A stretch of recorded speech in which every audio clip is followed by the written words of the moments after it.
That's right, Jamie. Anna, I've been in Atlantic Beach since around midnight, and the area that was hit pretty hard was on West Fort Macon Road and Resort. That's in Atlantic Beach. And as you can see, the damage is pretty extensive. You can see a tree has been torn by the winds. Also back in there, that's a car underneath the rubble. Burgess tried to flee law enforcement one more time, but instead of finding her way through a yard, she found herself headfirst into a ditch. Between the hours of midnight and 6 a.m., now the sun has come up and parking lots are full. Experts say a lawnmower is just about as loud as a wind turbine when you're standing right next to it. Most major credit cards and bank debit cards have a form of fraud protection. Highway Patrol says the car ran off the road to the right, hit a ditch, and kept going where you can see these tracks, and continued on until it hit this tree. And neighbors say moments after, the car caught on fire. Tried to force open this door, breaking the hinge before trying to kick open the door, unless they have some way of being tracked. But not only that, the mayor of Atlantic Beach says all the dredging deposits on Shackleford banks will be a loss for Bogue banks. Black Friday, regardless if you come on Thursday or Friday, it's one of the biggest shopping days of the year. Is there Christmas music playing? There is not, but there's some antlers in front of me. Some employees are wearing them. They're getting in that Christmas spirit. My dad was my superhero. It was a pleasure. It was a pleasure to work with him every day. Owen Ray Jr. from Monzo County was a Vietnam veteran who loved his family and loved to work, but he died on the job Friday afternoon.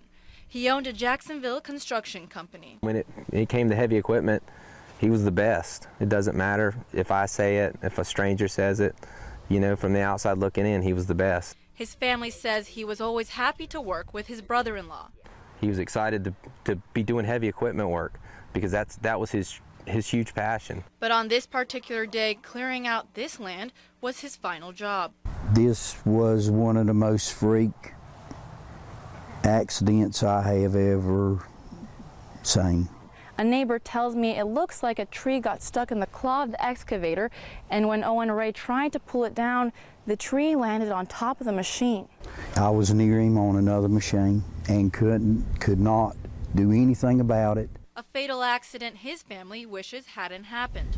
He didn't suffer. However, Ray Jr. leaves behind a family that loves him and is happy he died doing what he loved. Daddy passed away with 2 joysticks in his hand, running the excavator, feet on the pedals. Wouldn't have had it any other way. The family tells me Ray Jr. was well known in the Jacksonville community and was always there to lend a helping hand. Reporting in the studio, Juliana Valencia, Fox Eastern Carolina News. It's a chilling morning on East Chatham Street in Newport, but not because of the cold. There's cops parked in our yard, parked on the side, parked in the houses back there, ambulances. It looked like a murder scene. A neighbor and her husband, who wish to remain anonymous, recount a home invasion. It's the stuff of the movies.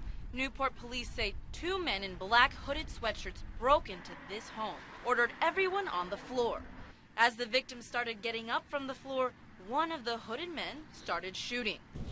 Not one person, but 2, then 3 suffered multiple gunshot wounds. Then the 2 crooks ran away without taking anything. I mean, I've heard of people, getting broken into, but they've never shot everybody in the house. The neighbor tells me Philip is the homeowner. She says his son Corey and Philip's brother-in-law Buddy were shot. Corey's pregnant fiance was also in the home, but wasn't shot. I visited the victim's home, and Buddy, the brother-in-law of the homeowner, answered the door. He would not go on camera, but says that everyone is okay. He also wanted to stress that the incident is not drug-related. However, some neighbors believe the home invasion is a little suspicious. The neighbor tells me Philip and another man were arguing in public Friday. They were at the store and they were talking at first, and then they just started screaming, yelling at each other.